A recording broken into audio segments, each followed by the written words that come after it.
Call me what you want, but you can't call me broke. Money. What's going on, everyone? Hayden here, coming back at you with a brand new video. And in this one, we're gonna talk about a couple things I really wish I knew before I started Shopify dropshipping. Now, obviously, there's a lot more to touch on, but these are just kind of like a few of the main keys that I think you should definitely know. Whether you're already an experienced dropshipper, someone who's been doing it for a while, or you're a complete newbie who's just getting into it. Now, first of all, kicking this right off, nothing's as simple as it looks. Doesn't matter if you're doing Amazon FBA, e-commerce, social media marketing, a nano bot technology company, doesn't matter. Nothing's ever as simple as it looks. You'll figure that out quickly. You know, you're not just gonna open your stores and then, oh, boom, sales are hitting. Yeah, it's not quite like that. Sorry to break your heart. So nothing's as simple as it looks. Now, it is simple, the concepts are simple, but you do have to execute, put in the work, and test the right things at the right time. Think about it like this. Anyone can become successful, but not everyone will become successful. Anyone can succeed with Shopify, but not everyone will. So how can you make sure you're in the part of the 5%, 1%, or whatever it is that actually does do well with it? Well, that answer leads right into point number 2, which I want to talk about, which is don't do Facebook ads if you don't know shit about it. You know, this is a mistake that I personally made with my first store and my first business partner when I started Shopify dropshipping. And I'm gonna tell you, the people and the friends I was learning from, they started with Facebook ads, but they had already known how to do it. That's the problem. Now, that wasn't a problem for them, that was the problem for me because I didn't know how to do it. And even though I had that guidance and I tested and I really tried, I couldn't figure it out fast enough. So what I recommend to you to save your time and save some money, only focus on Instagram influencer shoutouts for the first 30 to 60 days. I'm gonna talk about why in some other videos, but just focus on that in the beginning. Try and get some sales and get momentum going as fast as you can. Number 3, you're gonna have to test way more than you think. Obviously everybody's like, oh, test, and that can become overwhelming, but you need to genuinely understand, like think about it in your mind and fully grasp that you do have to test. I don't know about you guys, but when I was getting started, I'm like, yeah, I hear all you guys saying test, blah, blah, blah, whatever. But I never actually really did much with it. I was just kind of going with whatever and throwing it out there and seeing if it worked. But you have to strategically test different things and see what works. I've tried doing what I see other people doing and it didn't work for me, but on the same hand, I've tried stuff that other people are doing and it did work for me. So you really have to take what works and kind of create your own formula for what works for you, your store, your audience, your products, all that. Which leads into number 4.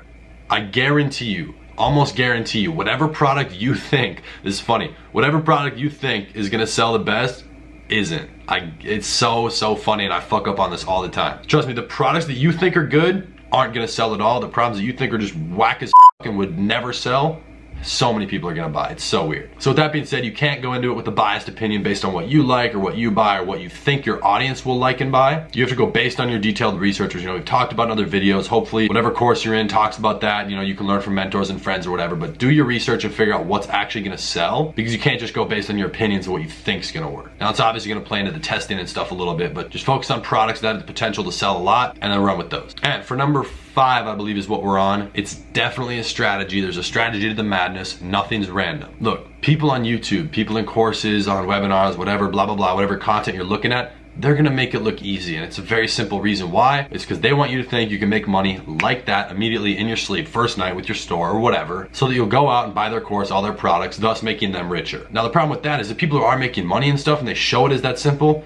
there's a real strategy behind what they're doing, both marketing their products to you, but with their actual store itself. Nothing's random. They have a marketing plan. They've been testing products. They figure out what works, what doesn't, and it's not random. That's what you have to notice. And I feel like that's something a lot of people are kind of blind to, or at least they see it, but they don't want to believe it because they want to think that it's that easy when they get started. That's only going to hurt you. So try and kick that mindset out right now and just get rid of it as early as possible. But definitely one of the biggest things I focused on, or at least like I knew this in the beginning, but I didn't exactly focus on it or execute or do it as effectively, at least as I should have. And that's just simply getting into the testing phase as fast as possible. You know, I've talked about it in other videos, like don't spend a lot of time on all the front end bullshit. Like that's just the best way I can say it, like picking your name, setting up your store, doing all the products, the descriptions, everything. Like I mentioned in multiple videos, and well, that stuff is very important. You can't spend a lot of time on it on the front end because literally, I guarantee this, if you're starting out, it's your first store, your first time, everything that you do right now is gonna be different in a month. If not in a month, within 2, I guarantee you. Like all of my stuff that I did, my entire store, my niche, my business partner, all my products, everything was different within a month. Maybe not quite a month, but you know, it depends. Like my entire store, redid the layout, different design, different products, different colors, different aesthetics, everything. So just get it going as fast as possible. Like I've said, spend a couple days, literally like 3 days, build it all, get it going and start testing. Because what's gonna happen is you're gonna figure out very quickly what works and what doesn't. And that's gonna allow you to like change and make changes based on that. Because like I just mentioned earlier in the videos, you want to do changes based on, the results and what you're seeing. I talked about picking the product. You don't want to be guessing based on your own opinion. It's the same thing when building your store. You don't want to guess what products people want to do,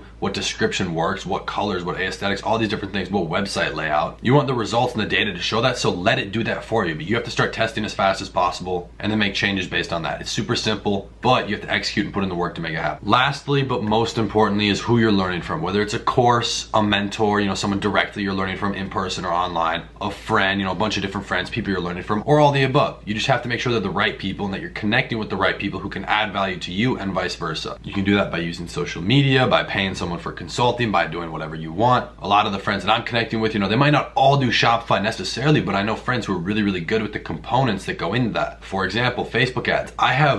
I'm not gonna say a countless amount of friends, but like a very good sized handful of friends who are all making 6 figures a month because of Facebook ads. Now, Facebook ads is what I'm gonna use to get to 6 figures a month, which we'll talk about in other videos. I know I made a video on that, but it's working. So that's kind of cool to see, but that's what's gonna allow me to scale. And it's the people who have helped me develop those skills and figure out what works and what doesn't. Not only through my own trial and error, but through advice and having them kind of go through it and give me their opinions. Because there are definitely a lot of things that I wish I knew in the beginning before I even got into Shopify dropshipping, that I just really wish I knew. It would have made a big difference. So hopefully this video brought some value to you guys and it can kind of help you cut that learning curve and figure out what mistakes you're gonna make so you can prevent them from actually happening. These videos are getting lit. I'm jumping back into these every single day ecom videos, so be ready for that. Definitely let me know what kind of videos you guys want to see in the comments below. And be sure to join the family by hitting that nice looking subscribe button down below. And drop a like if you're fucking with the YouTube channel right now. I think the content's been good and you guys are responding to it really well. So I'm gonna see you guys tomorrow. I hope everyone absolutely crushes their week and continues to do well with whatever it is they're doing. Take care. Peace.